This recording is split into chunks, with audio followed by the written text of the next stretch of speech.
Welcome to another episode of Toby's Stupid Vlog.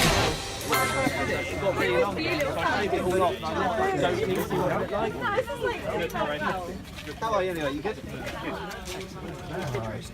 Oh, good. Miles. He looks moderately calm. About to get married. That's weird, isn't it? He's just going to be standing there for a little bit and they'll be like, guess what?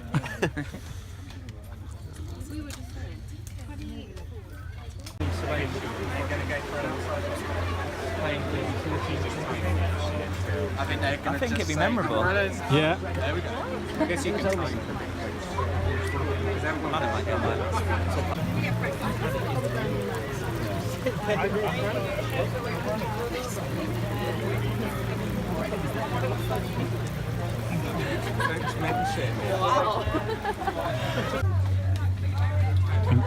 In case it isn't immediately obvious what's happening, Adam and Emma are about to get married now that the rain stopped. That is the plan. That's what's happening imminently.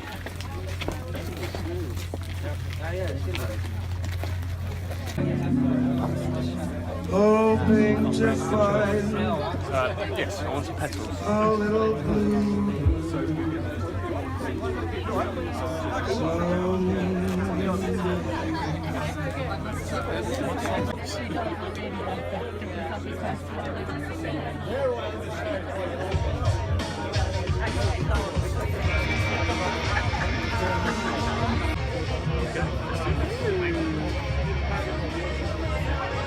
Not long before speech time. We're taking odds on your speech. Yeah, we are. As in how long? Yeah. How long do you think? Well, no, we can't tell you. That might influence the result. Well, I'm not going to shorten it for you. We am I? might speak quicker or slower. No, I won't be thinking of you. There's two best man speeches. No, separate. But that's just on Tom's, there, isn't it? We've. I don't know. Are you doing like a quid in? Yeah. You gotta make it a game. Yeah, that's good. What times have you got? I'm interested. No? Just turn it into what I want to say. It's going much longer. Why? Nothing. You got a feeling that I want to talk. Nothing. You don't want Nothing to at talk. all. Yeah. I'm just saying, are you talking about your from when you were born, or are you talking about Yeah, where do we pick up? When I met Adam, how about that? Okay. Not when I was born. But aren't you doing it all for interpretive dance?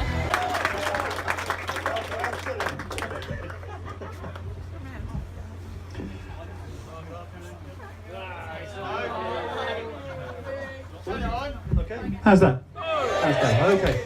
We've reached the point on this special day that's dreaded by you all.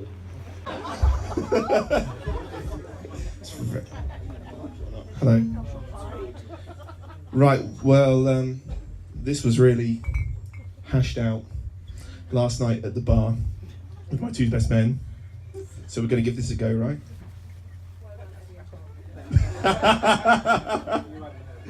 Distinguished guests, family, friends, these two idiots, I'd like to thank you for coming here today. Firstly, thank you, Derek, for your kind words. Yes, they're all true. Emma really couldn't have found anyone more sexy, athletic, cleverer. You said that, right? I was listening to you. Yeah, okay, cool.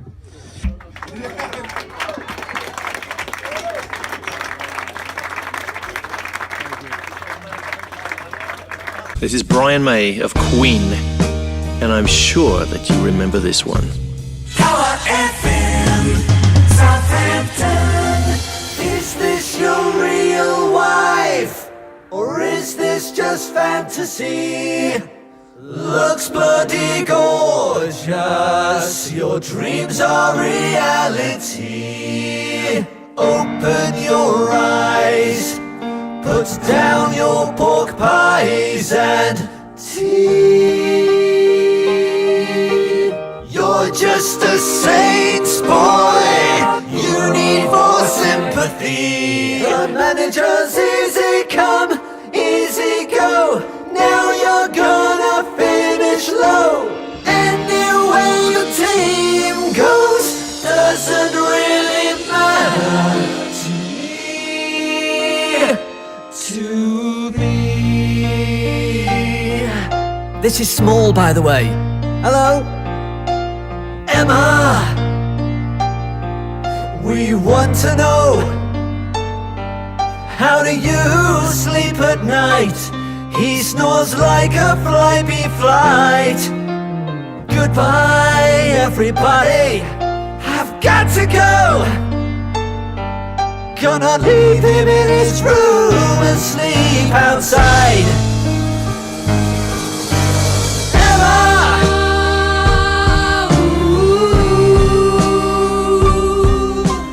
I don't wanna know. I bet you sleep wearing ear defenders. Leave them on, leave them on. He makes the window shatter. Small did a good job singing, isn't he? Yeah, excellent. We're going on the floor. Small was sending me WhatsApps recording it. He's sweating so bad trying to hit the... So Tom's final speech length was 12 minutes, not including the music. So.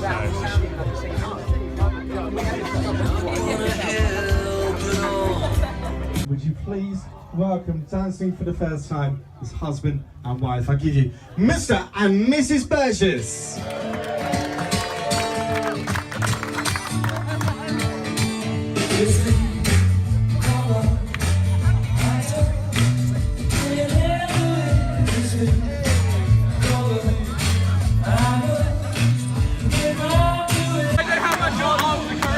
This seems horribly familiar.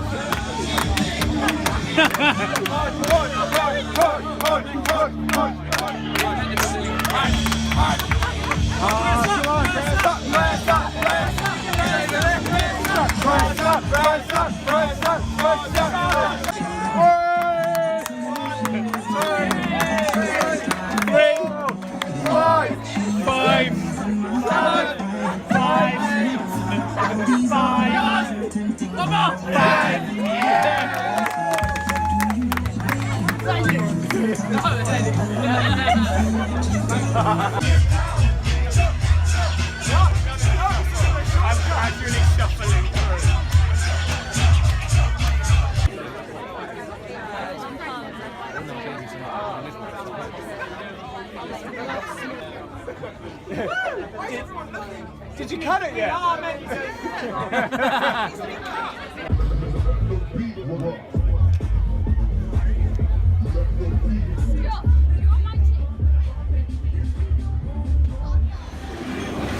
Good morning, welcome to Holiday Inn Express. This is where we've been staying and where we're now going to have some breakfast following yesterday's fun times. Hello there, happy Monday. I think it's about time for a post-referendum update on the mess. There is a lot of mess. We are 4 days post-referendum. We are not post-Brexit, as some people are saying. We're a long way from Brexit. We are at least a decade from Brexit, at best, and possibly there will be none. That's the reason I'm feeling slightly better. The Labour Party is tearing itself to shreds. 24 members of the shadow cabinet have resigned. No one has yet stood as a contender to challenge the leadership. The leadership is refusing to stand down. That's Mr. Corbyn, flat out refusing. Meanwhile, the Conservative Party has had a cabinet meeting, despite the fact the PM said he's resigning, and they have set a date of 2nd of September to have a new Conservative leader in place, and therefore new Prime Minister. So that's the earliest that even the starting process will kick off for the divorce deal, as it were, Article 50. So we're really no further forward, except the pound has fallen to a record low against the dollar and the euro and the Zimbabwean dollar. So in short, your holidays will cost more because the pound is weak. Any investments you have will be worth less because the stock market is tanked, and I don't know, house prices might go down. That could be good, I think, except if all your money is in property, then that's bad. It's all a bit rubbish, really. So there we go. I got a bit a bit more head and a bit less hair. It's definitely an improvement. So a farce update.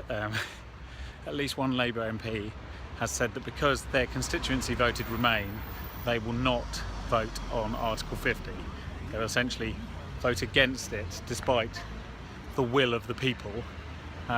It's an interesting point actually. So imagine if every MP adopted that approach. Obviously then the referendum would be reflected in Parliament, because the majority of constituencies did vote leave. So if the MP just looks at their constituency ballot and votes accordingly, then Article 50 will be commenced and Britain will start its process of leaving. And you could argue that's quite a legitimate way of voting as an MP. You've looked at your constituents and you've chosen appropriately. I can't imagine my local MP doing that. He campaigned leave in a constituency which was 70% Remain.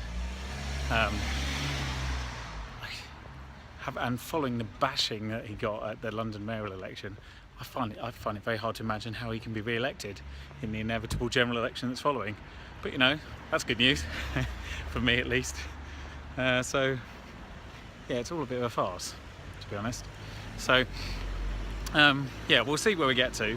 As I said, I don't imagine anything will actually happen before there's a new Prime Minister, and I imagine that there'll be a general election before there's any decisions made. So, but it is a bit rather silly. Like, pretty much everyone from Corbyn's cabinet bar 6 has resigned. So, yeah. The Red and the Blue Party are kind of, it's a bit over, frankly. Here we are at Private. Open on Saturday in Richmond, and so they're doing 25p burgers as a charitable thing to raise money today. And as you can see, there's a queue.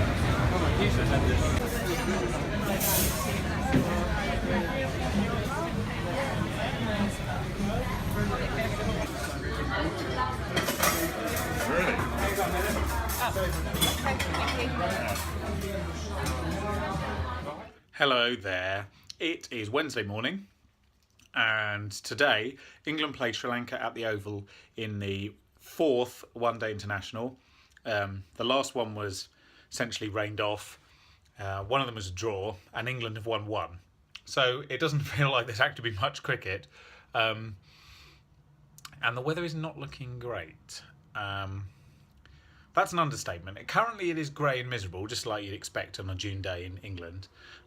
But it is forecast to rain from the moment the cricket starts, and it's forecast to stop raining at the moment the cricket is scheduled to stop. So I can only conclude two things from this. One, the Almighty does not like cricket. I don't buy that. That's just not likely, is it? Let's be honest. Or two, the cricket schedulers have some sort of prescience that allows them to pick only days where it rains. That seems much more likely. Well, it's only raining a bit at the moment, so we're going to give it a go. Probably because, being English, that means we're sort of small-minded island people and we're sort of stubborn. So here's hoping. But I'll be honest, I've looked at the weather maps and I'm not filled with confidence. But I'm quite happy to be wrong on this one, for once.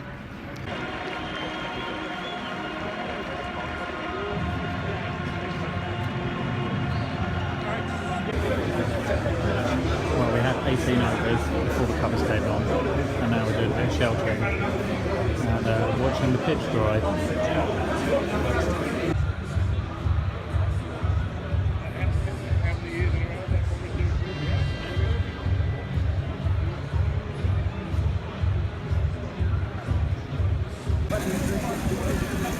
There we go, left a little early because it's 9 o'clock and they're still going. So I think it's probably rude to leave you after the cricket and not tell you what happened. That's just cruel.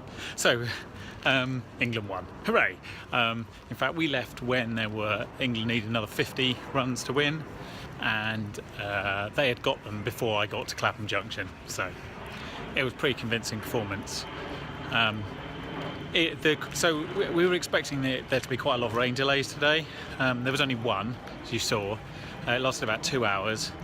And then they made up the time and they shortened it from, instead of 50 overs each side, it became 42, which is actually a lot to squeeze in, which is why it ran late.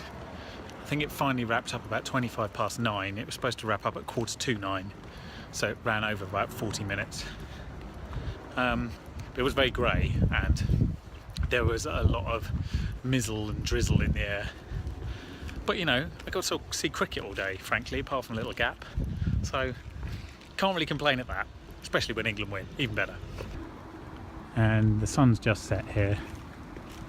Weather hasn't really improved, but you know, it was a good day at cricket, and I got myself a Surrey cricket ball, which is, you know, necessary.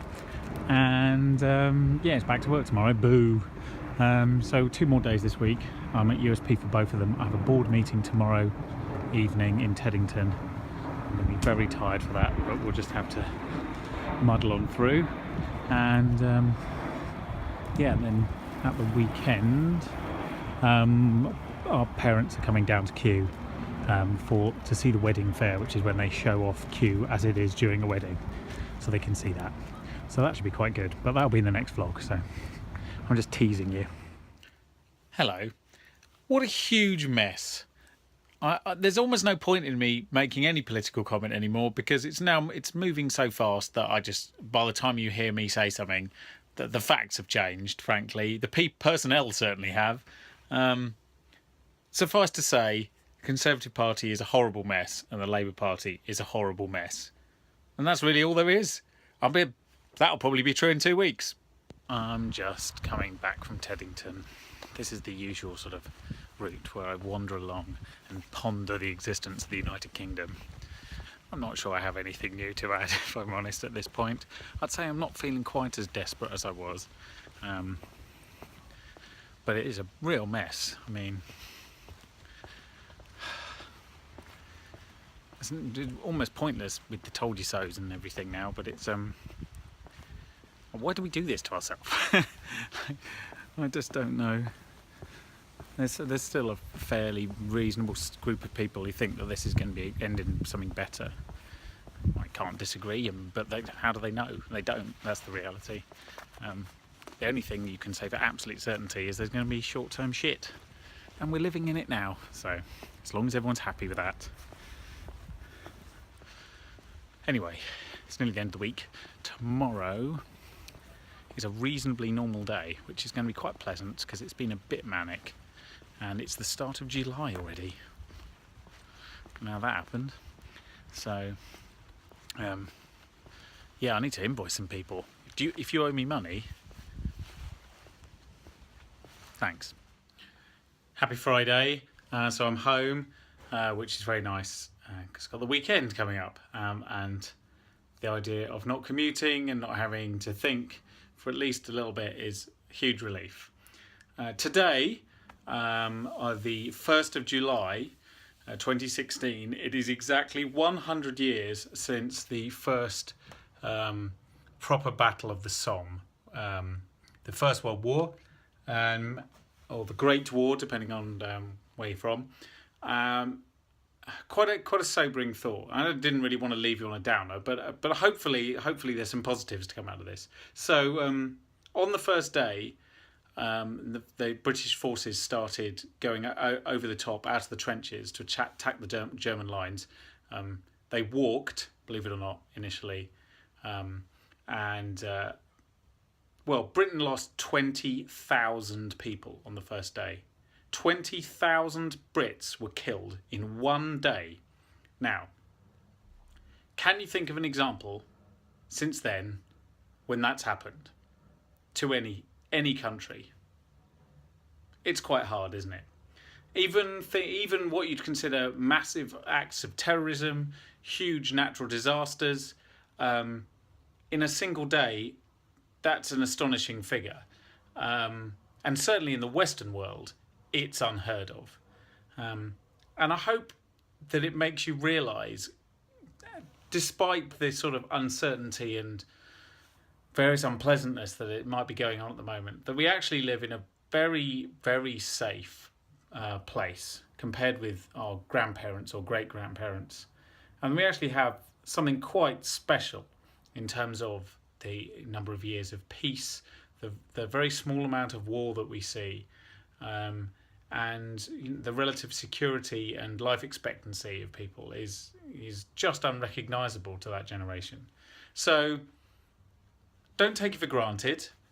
It's not there by luck. It's there because people work very hard for that kind of thing. People worked to create a better democracy, to create better scientific methods of curing disease and making lives easier. And I hope that Britain doesn't just take it as read and doesn't just roll over when it hits adversity.